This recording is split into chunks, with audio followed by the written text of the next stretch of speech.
Di awal cerita, kita diperlihatkan sebuah kota yang bernama Yongchuan Huameng.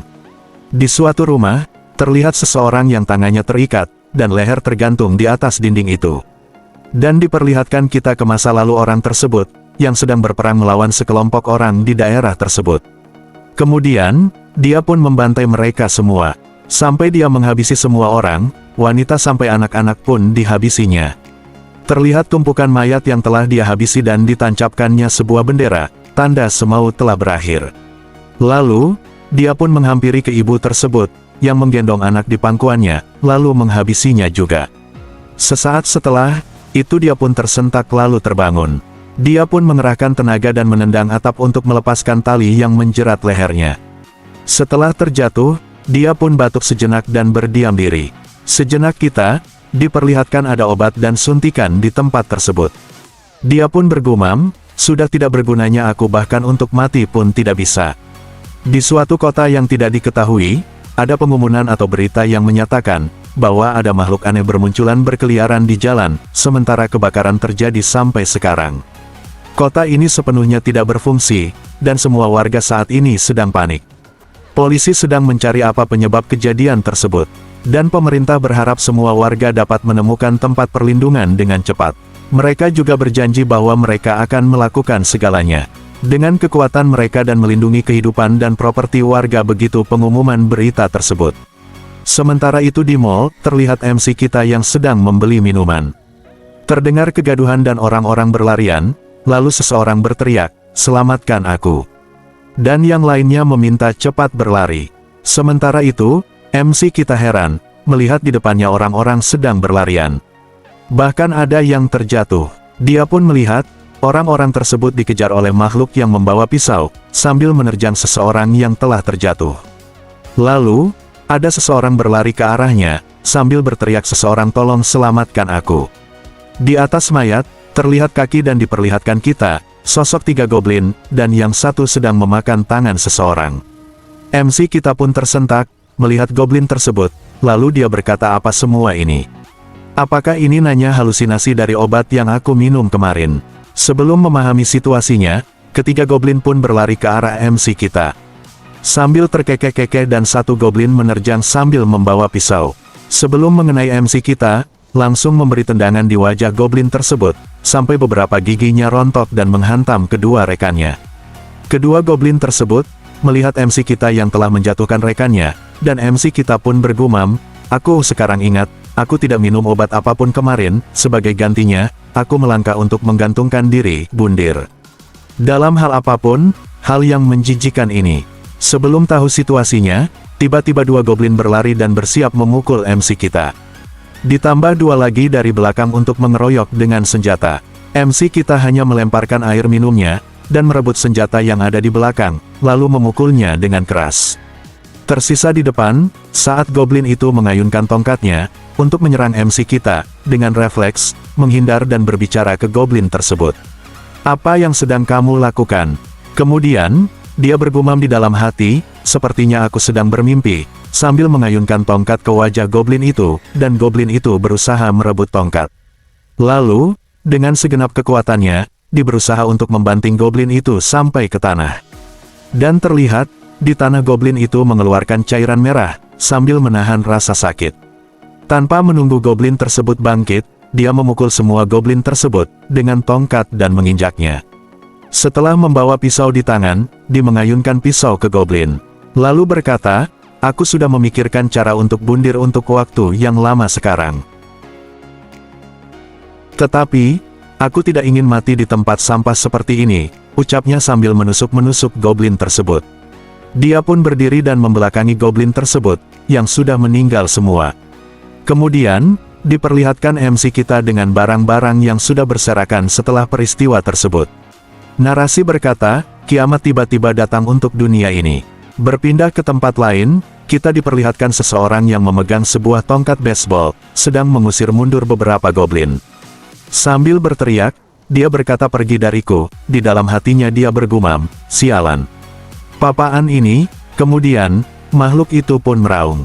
Lalu, kita diperlihatkan sebelum kejadian tersebut, dia pergi meninggalkan tempat latihan baseball. Pelatih berkata, Kemana perginya Fang Sisuan? Itu nama yang pakai topi Yaguis. Lalu teman-temannya menjawab, pelatih. Sisuan merasa tidak enak badan, dia pulang lebih awal, dan pelatih menjawab, jangan beri omong kosong itu, seret dia kembali ke sini. Sekarang, sambil marah, padahal dia bolos latihan ya. Seusai lompat dari pagar, Fang berkata, aku hanya ingin beristirahat panjang hari ini. Kalian berlatih keraslah, dan aku akan melihat kalian besok. Sebelum ke warnet, aku ingin akan membeli makanan ringan dulu, ungkapnya. Lalu kita dibawa ke sekarang, sambil menahan dengan senjata, dia dihempaskan oleh goblin tersebut. Kemudian, dia terhempas, sampai menabrak pagar di tempat tersebut. Sambil duduk, ada goblin yang langsung mengarahkan senjatanya ke Fang. Seakan sudah pasrah, dia berucap, ah sial, sudah berakhir bagiku. Lalu tiba-tiba, ada panci melayang ke pipi goblin tersebut, dan goblin tersebut langsung tersungkur. Terlihat sepasang kaki berlari, menerjang goblin itu, dan goblin itu menoleh, seseorang membawa obeng di tangan. Dan itu adalah MC kita, sambil menahan tangan kiri yang membawa tongkat, MC kita menusuk-menusuk goblin tersebut, lalu diteruskan sambil memegang tangan kanan. Setelah ditusukkan ke kepala dengan obeng, dan diteruskan, dengan menusuk matanya, sampai mati.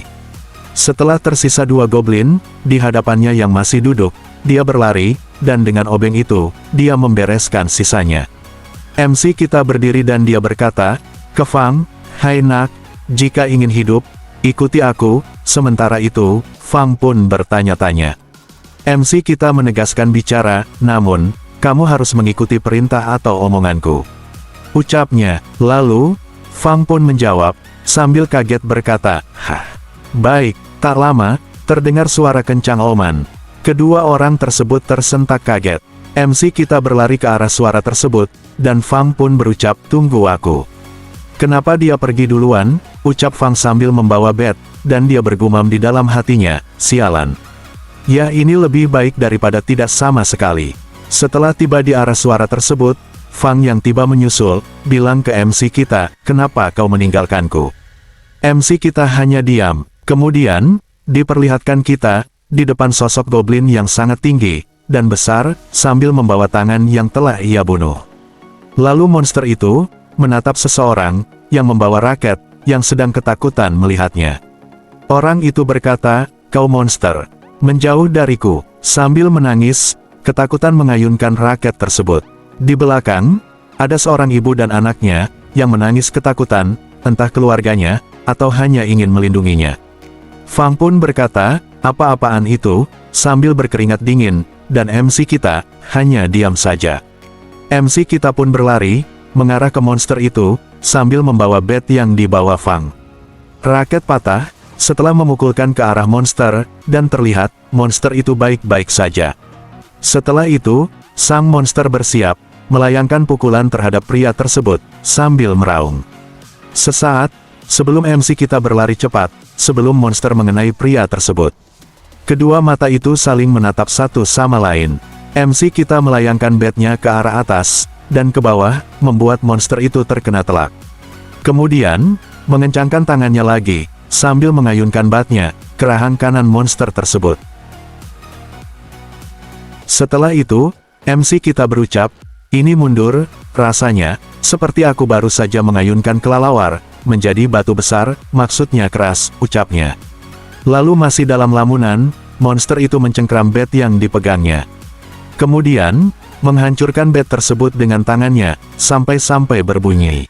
Kemudian, monster itu bersiap melayangkan pukulannya, ke arah MC kita sambil berteriak. Dengan sigap, MC kita mutar badan ke kiri, dan berdiri kembali. Lalu menggenggam patahan raket tenis, yang tadi dipakai pria, yang mencoba mengusir monster tersebut. Pertama, menusukkan ke tangan monster tersebut, dan memutar badannya ke kiri. Lalu, menerjang ke arah monster tersebut, dan melompat tinggi. Sesaat, dekat dengan matanya, MC kita, menusukkan patahan raket itu, ke arah mata kiri monster tersebut. Terlihat, monster itu kesakitan, sambil memegang matanya, dan MC kita mendarat, lalu jongkok. Lalu, dia berlari ke arah monster itu, dan berteriak kata, mati. Sambil membawa bat yang tadi. Sementara, monster itu melihat dari depan, dan membuka mulutnya. Monster itu berteriak sangat kencang, dan MC kita pun berhenti. Melihat itu, MC kita ataupun Fang terdiam, dan bertanya-tanya. Bahkan, bukan mereka saja, semua orang di sekitar itu, sama-sama terdiam. Fang pun bertanya-tanya, apa yang terjadi? Mengapa badanku tidak bisa bergerak? Sambil badannya yang bergetar hebat. Sementara itu, MC kita hanya mengatur nafas, dan berkeringat dingin. Di saat monster itu menyerang MC kita membulatkan tekadnya, dan berteriak. Kemudian, pukulan monster itu mendekatinya, MC kita menahan dengan bednya. Tetapi, saking kuatnya pukulan itu, membuat MC kita sampai terpental. Lalu menabrak rak-rak toko. Dan terlihat, sesudah kejadian tersebut, monster berdiri mengepalkan tangannya, dan rak-rak yang sudah hancur. Sementara Fang terdiam, melihat kejadian itu, dan monster memegangi matanya. Di sisi lain, Fang berucap sialan. Jika aku tahu ini yang akan terjadi, aku tak akan meninggalkan latihan.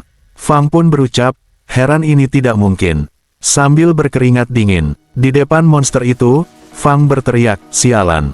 Sambil melihat monster itu, yang membuang patahan raket. Sementara itu, orang yang tadi melindungi ibu dan anaknya itu, hanya bisa terdiam melihatnya, dengan gemetar hebat. Anak itu bergetar ketakutan, sambil menangis, sementara ibu itu, berbicara tolong. Selamatkan anakku. Sambil berkeringat, Fang menyuruh tubuhnya untuk bergerak, dan bergumam, kumohon pindah. Jantungnya terus berdetak kencang, dan terus berteriak cepat di dalam hatinya. Setelah mencoba menggerakkan mengepalkan tangannya, akhirnya, tangan Fang bisa dikepalkan, dia berteriak untuk bisa bergerak, dari tekanan monster tersebut. Sang monster pun tersentak, melihat Fang. Kini Fang, dan sang monster pun berhadapan. Dan kita melihat, sebut saja keluarga tersebut yang batuk, karena tekanan aura begitu kuat. Setelah terbebas dari tekanan itu, Fang berkata, apa yang terjadi? Rasanya, tubuhku dipenuhi energi. Lalu diteruskan, rasanya, ada sesuatu yang terbakar di dalam tubuhku. Mungkin aku, bisa mengalahkan makhluk di depanku, dalam kondisiku sekarang. Tambahnya sambil menatap makhluk tersebut. Sementara Fang masih bingung, diperlihatkan, MC kita sudah mencekik monster itu, menggunakan kawat. Di atasnya, MC kita melilitkan kawat tersebut, supaya lebih kuat lagi. Sang monster pun merintih kesakitan, sementara Fang kaget, dan bilang, kakak besar ke MC kita. Monster tersebut, mencoba melepaskan kawat, yang menjerat lehernya. Kemudian, MC kita pun berteriak, mari kita lihat, berapa lama kamu bisa berjuang. Dan dia pun menurunkan badannya, sambil mencengkram kawat tersebut, kemudian menariknya ke bawah. Lalu, MC kita berteriak ke Fang, woi bocah. Apa yang sedang kamu lakukan di sana? Apakah senjatamu cuman buat gaya-gayaan saja, tambahnya. Fang yang bengong, lalu berbicara ke MC kita, sialan. Kemudian, Fang pun berlari, sambil memegang tongkatnya, dan berteriak hiya. Dengan satu serangan, aura di tangannya, dia memukul monster itu. Seketika mengeluarkan cairan, di dalam tubuh monster tersebut. Setelah mengalahkan monster tersebut, kita diperlihatkan suasana minimarket, yang sudah hancur, dan mayat bergelimpangan. Kemudian, beberapa pengungsi yang selamat dari peristiwa tersebut. Terlihat keluarga yang tadi, dan beberapa orang lain yang masih shock. MC kita dan Fang berdiri, di antara yang selamat dari peristiwa itu. Dan diceritakan, Fang yang bergumam di dalam hatinya, di sana 7 jam serasa seperti 10 tahun. Itu maksudnya tempat latihannya. Lalu, setiap masalah kecil yang aku alami di masa lalu dikombinasikan menjadi satu, bahkan tidak sebanding dengan 1 menit dari apa yang baru saja terjadi. Namanya adalah Taehon. Jadi guys, MC kita namanya adalah Taehon. Aku sedikit ingin tahu latar belakangnya. Meskipun hubungan kami telah meningkat banyak, aku masih merasa sulit untuk bergaul dengannya. Aku baru tahu namanya sekarang, tapi aku yakin dia bukan orang biasa. Saat ini, ada sekitar 100 orang yang selamat, jumlah mayat jauh melebihi jumlah selamat. Aku tidak tahu berapa lagi orang yang akan mati, termasuk aku. Dia terus mengevakuasi orang banyak, dan bertarung dengan berani dengan monster itu. Dari sorot matanya, dia tidak pernah ragu, sebaliknya. Dia sangat pede dalam segala hal dia lakukan. Semua orang bingung melihat monster itu, tetapi dia selalu merawat mereka dengan cepat, seolah-olah sudah terbiasa dengan kehidupan seperti itu. Situasi dan lingkungan aku saat ini, benar-benar konyol imbuhnya. Setelah itu, MC kita berbicara ke Fang, lepaskan sarung tanganmu, ucapnya, dan Fang berkata, apa ini? Kami berdua telah menjadi makhluk yang khusus, disebut Awakeners. Ada terlalu sedikit informasi untuk memahami situasi saat ini, tetapi hanya 4-5% saja manusia yang bisa awaken, imbuhnya. Lalu, MC kita bilang, setiap kali kamu menemukan sesuatu yang belum pernah kamu lihat sebelumnya, cobalah membuat nama yang sederhana, karena komunikasi yang cepat sangat penting dalam situasi ini, ucap MC kita. Lalu Fang menjawab, oke. Sambil memegang bednya, Fang bergumam, alat ini mungkin terkait bagaimana aku mendapatkan kekuatanku. Aku tidak percaya, aku beradaptasi dengan kekuatan ini dengan cepat, aku pikir aku akan baik-baik saja, ketika mengambil bagian dari Liga Utama. Yang paling mengejutkanku adalah, kita bisa melihat kemampuan Awakeners dan monster, dengan menggunakan ponsel kita. Apakah aku benar-benar pergi ke dunia game? Setelah menghabiskan sebagian besar waktuku di warnet, ketika aku ingin melewatkan latihan. Gumamnya, lalu, MC kita menyuruh ke Fang yang sedang bengong. Pindahkan mayat-mayat ini ke toko daging di mall, dan Fang pun mengiyakannya, oke bos. Fang berbicara dalam hatinya, aku mungkin tidak tahu apa yang Taihon lakukan pada mayat-mayat, tapi kalau dilihat dari noda cairan merah dipakainya, aku mungkin bisa menebak jawabannya.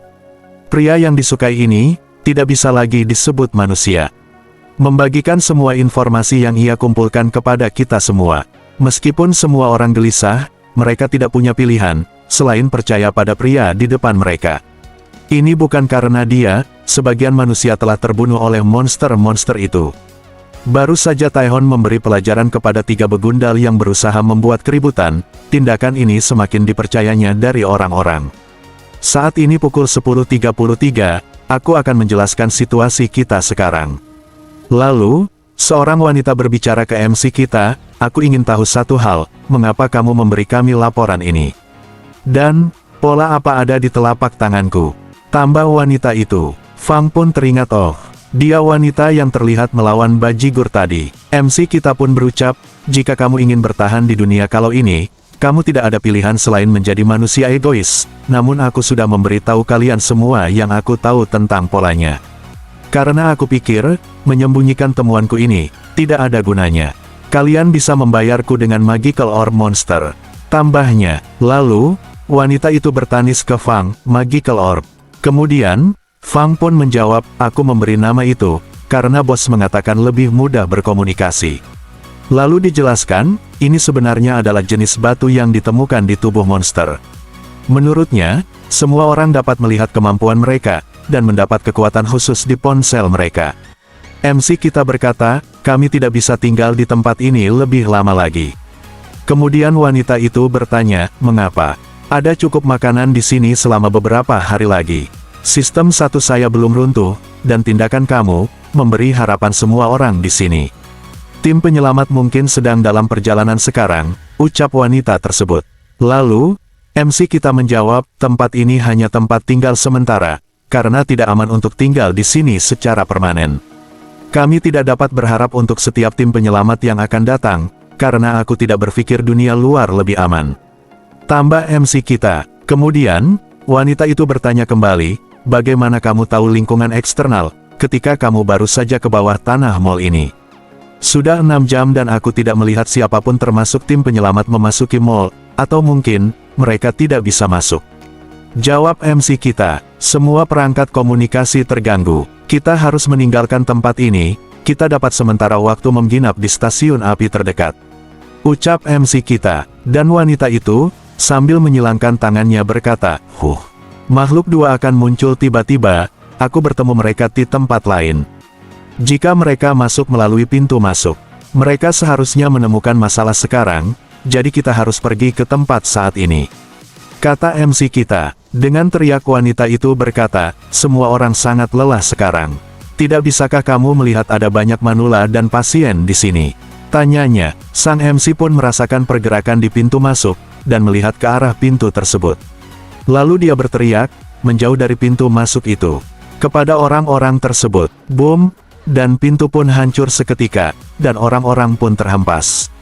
Melihat semua orang ke hadapan pintu tersebut. Lalu, kita diperlihatkan, monster orc yang berlapis armor. Sambil meraung, sambil merekeringat MC kita berkata, monster ini. Tak lama orc itu berlari menabrak orang-orang sampai terpental sampai mengeluarkan cairan merah. Kemudian, MC kita mencoba skill telekinesis dari tangannya. Orc tersebut terperangah, melihat kejadian tersebut. Sang MC berkata, kamu datang tepat waktu. Sekarang aku dapat menguji keterampilan baruku. Lalu orc tersebut menyeringai senang, melihat musuhnya ini.